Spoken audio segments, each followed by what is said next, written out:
Guys मान लीजिए कि जिस देश में आप रहते हैं उस देश पर कोई दूसरा देश आकर या उसकी सेना आकर कब्जा कर ले तो क्या होगा। यह मंजर कितना खौफनाक होगा ये तो आप समझ ही पा रहे होंगे। और आज कुछ ऐसा ही हो रहा है अफगानिस्तान के लोगों के साथ, जहां पर तालिबान ने अपना कब्जा कर लिया है। पर सवाल यह उठता है कि अफगानिस्तान की सेना आखिर कर क्या रही थी, उन्होंने तालिबानियों को अंदर आने कैसे दिया।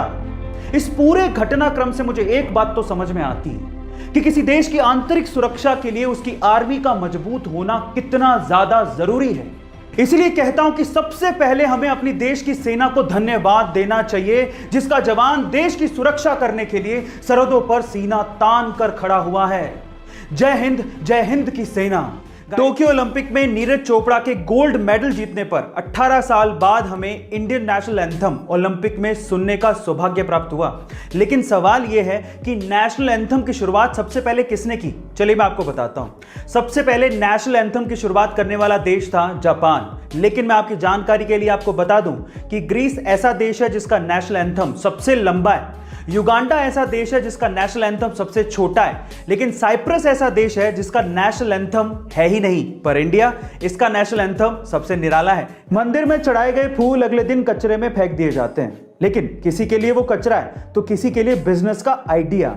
जी हां गाइस, आप ठीक सुन रहे हैं। कानपुर के अंकित अग्रवाल ने ऐसे ही कचरे के फूलों से अपने बिजनेस का आइडिया निकाल लिया। उनके स्टार्टअप का नाम है फूल। अब ये करते क्या है, उनके आइडिया को ध्यान से सुनिएगा।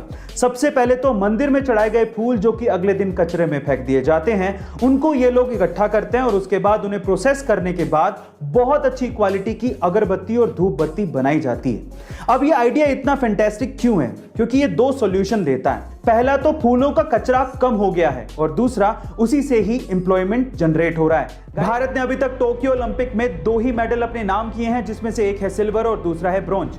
मजे की बात यह है कि दोनों के दोनों मेडल्स भारतीय महिलाओं ने भारत के लिए जीते हैं, जिसमें से पीवी संधू पहली ऐसी भारतीय महिला बन गई हैं जिन्होंने इंडिविजुअली 2 ओलंपिक मेडल्स अपने नाम किए हैं। सबसे पहले तो लास्ट संडे को उन्होंने चाइना के खिलाड़ी को हराकर ब्रॉन्ज मेडल अपने नाम किया और फिर उससे पहले 2016 में रियो ओलंपिक में सिल्वर मेडल जीता था। इसी तरह से भारतीय इतिहास की वो पहली ऐसी महिला है जिन्होंने 2 इंडिविजुअल ओलंपिक मेडल्स अपने नाम किए हैं। अक्सर जब एक जगह से दूसरी जगह पर जाने के लिए हम लोग सड़क मार्ग का इस्तेमाल करते हैं तो सड़क किनारे हमें अलग अलग रंग के पत्थर दिखाई देते हैं। क्या आप उन रंगों का मतलब जानते हैं? चलिए मैं आपको बताता हूं।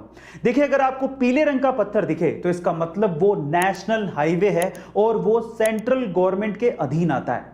इसके अलावा जब आपको ग्रीन कलर का पत्थर दिखे तो इसका मतलब वो स्टेट हाईवे है और वो स्टेट गवर्नमेंट के अधीन आता है।